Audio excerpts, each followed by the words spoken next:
रक्षा किया, प्रशंसा किया।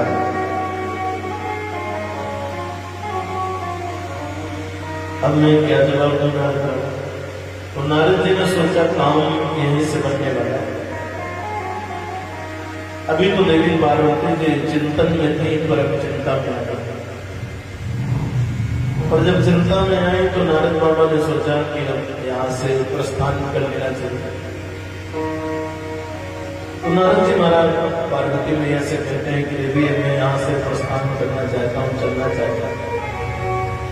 पार्वती मैया ने कहा ठीक है बाबा, फिर कभी बताइए। नारद जी महाराज वहां से प्रस्थान करते हैं और पार्वती मैया अपने सुंदर वस्त्र आभूषणों को बदल लेती है, मलिन कपड़ों में आ जाती है और उदास मुद्रा में केवल एक ही बात सोचने लगती है कि जिन भगवान भोलेनाथ को मैंने सब कुछ माना, पति माना, परमेश्वर माना, उन्होंने मुझसे कपट की। और इधर नारद जी महाराज निकल कहां से रहे हैं जहां पे भगवान भोलेनाथ की तपस्या। जैसे वहां से निकले शिव बाबा ने कहा कि बाबा नारद सब ठीक तो है ना? बोले हाँ महाराज। लेकिन आप आश्रम में बताइए, आपको पार्वती मैया ने याद किया। नारद जी महाराज ने इतना बताया और बड़े प्रसन्नता से आगे की ओर चले जाते। लेकिन भगवान भोलेनाथ ने सोचा कि हर दिन तो हम शाम को जाते हैं, आज मध्याह्न में दोपहर में ही मेरी याद पार्वती मैया को क्यों आनी। सोचने लगे कि नारद बाबा की कृपा जहां भी हो जाती है ना, वहां याद तो आने। क्योंकि नारद बाबा का स्वभाव ही है कि जहां शांति हो, नारद जी महाराज पहुंच जाए ना तो 36 का आंकड़ा बहुत जरूरी हो। और दूसरी तरफ ये भी है जहां अशांति होती है वहां नारद जी पहुंचते हैं तो शांति मिल जाती है। शिव बाबा जब आश्रम में पहुंचे तो आश्चर्य देखा कि हर दिन जब हम शाम को आश्रम पहुंचते हैं, पार्वती मैया अगवानी करने के लिए हाथ में कलश लेके मिलती। आज तो कलश के तो बात जाने, मां पार्वती जी का तो सामने पता भी नहीं। शिव बाबा अंदर प्रवेश किए, देखा जो वस्त्र देवी जी ने सुबह पहना था वो तो साड़ी की पड़ी और आगे गए तो आभूषण भी पड़े हुए। पहचान तो लिया कि आभूषण किसके? पार्वती को। अंदर प्रवेश किया तो उदास मुद्रा में पार्वती जी को देखा। भगवान भोलेनाथ कहते देवी क्या? शिव बाबा के पहली बात पूछने में पार्वती मैया ने कोई जवाब नहीं। शिव बाबा ने देवी पार्वती जी से कहा कि देवी मैं आप ही से पूछ रहा हूं क्या हो गया? बड़ी उदास मुद्रा में पार्वती मैया ने कहा रहने दीजिए स्वामी। आज अगर नारद जी का आगमन न हुआ होता तो मुझे ये भी पता न चलता कि आप मुझसे कितना कपट करते हैं। आज मुझे पता चल गया कि जितना बाहर से काले हैं उतना ही अंदर से काले। शिव बाबा ने जब ये पार्वती मैया के मुख से सुना ना तो शिव बाबा ने कहा देवी आप बोल क्या थे? आपको मालूम है अंदर का काला कौन होता है? बोले अंदर का काला वो होता है जो कपट करता है, और मैंने तो आज तक आपसे कोई कपट नहीं किया। यहां तक कि जो बात गोपनीय होती है किसी को नहीं बताना चाहिए, वो बात भी मैं आपको बता दूं। पार्वती मैया ने कहा अगर आप सब बात मुझे बता देते हैं तो आपने अपने गले में जो मुंडों की माला डाल के रखी है इसमें किसके मुंड है, इसके बारे में आपने मुझे बताया। शिव बाबा ने कहा देवी आपने इसके बारे में कभी पूछा नहीं, मौका भी नहीं, तो क्या इतनी छोटी बात के लिए मुझे अपने अंदर का काला?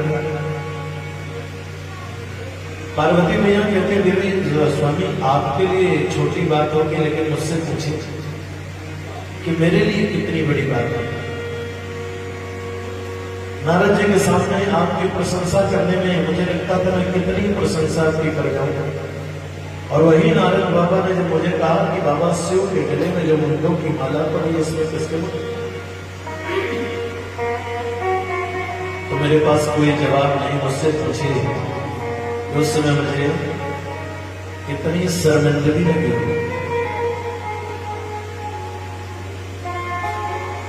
शिव बाबा कहते हैं देवी केवल इतनी बात के लिए अगर आप जानना ही चाहती हैं तो ये किसी और के बोले आप ही के हैं। क्यों? बोले वैसे तो आप पराम्बा और जगदम्बा, लेकिन सृष्टि की रचना के लिए आपका जितनी बार अवतार होता है आपकी याद मुझे बनी रही है, इसलिए मैं इन मुंडों को माला के रूप में धारण कर लेता।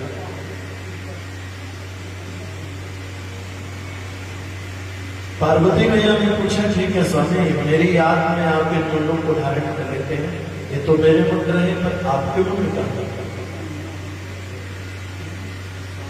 तब शिव जी महाराज मौन हो गए और कहा देवी हम अजन्मा हैं, ना तो हमारी मृत्यु होती है और ना हमारा जन्म। पार्वती मैया ने कहा महाराज तब तो आप कपटी नहीं महाकपटी निकले। क्यों स्वामी?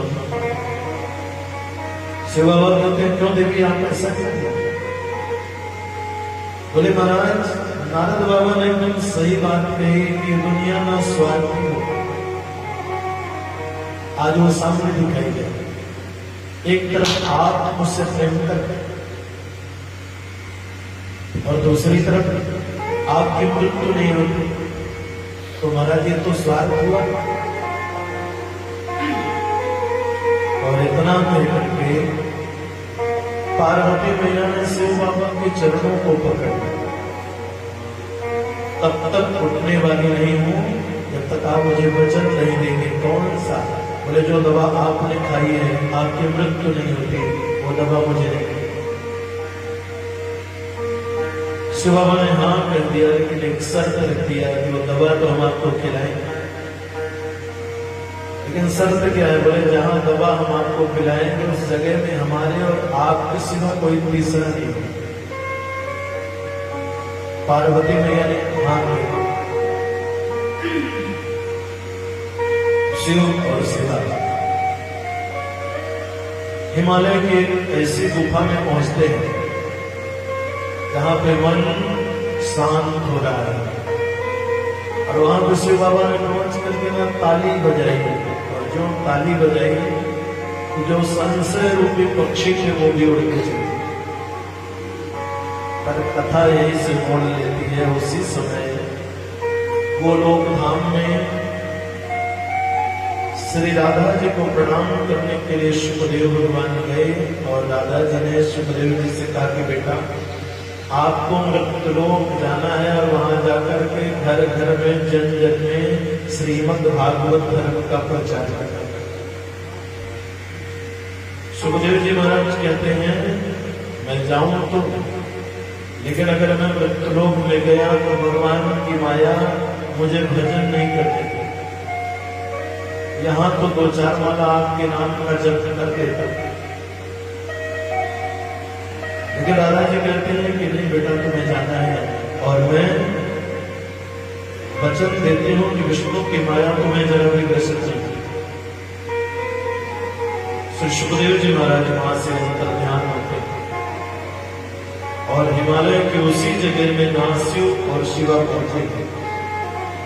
एक शुभ पक्षिणी के गर्भ से अंडे के रूप में प्रादुर्भाव हुआ ही था कि भगवान शिव को मन को ये जगह भाग गई और शिव बाबा ने ताली बजाई। वो शुभी भी उस जगह से उठकर चली गई। शिव बाबा ने पार्वती मैया से कहा कि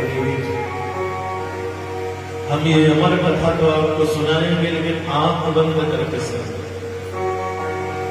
और मुझे पता कैसे चलेगी आप कथा सुन रही है या नहीं सुन रही। तो बीच में हरिओम का उच्चारण। देखिए, भगवान शिव और शिवा का जब पहला मिलन हुआ ना, तो रामायण महाकाव्य का जन्म हुआ। और आज दूसरी बार शिव और शिवा का मिलन होने जा रहा है। श्रीमद् भागवत जैसे उद्धार ग्रंथ का उद्गम होने जा रहा है। पार्वती मैया सामने बैठी हुई और भगवान भोलेनाथ आंख बंद करके कथा रखते बोले श्रीमद् भागवत महापुराण। पार्वती मैया ना बीच बीच में हरिओम का स्मरण करते जा रहे हैं। और बाबा भोलेनाथ ने इस कथा में बड़ी सुंदर बात बताई।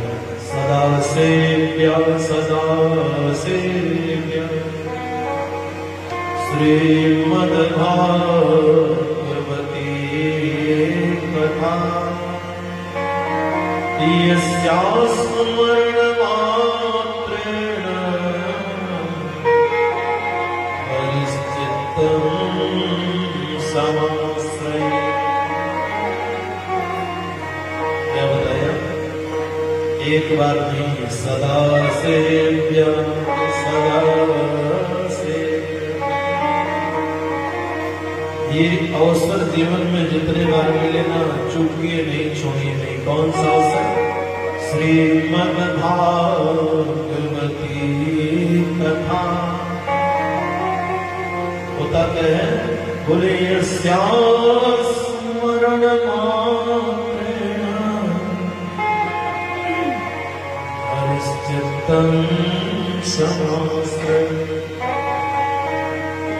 केवल स्मरण मात्र से क्या होने वाला है? वो परमात्मा के चित्त में समाहित हो जाता है, मन में समाहित हो जाता है, अंतरात्मा में विराजमान हो जाता है। इसलिए ये सौभाग्य जीवन में जब भी मिले उसको ठुकराइए नहीं।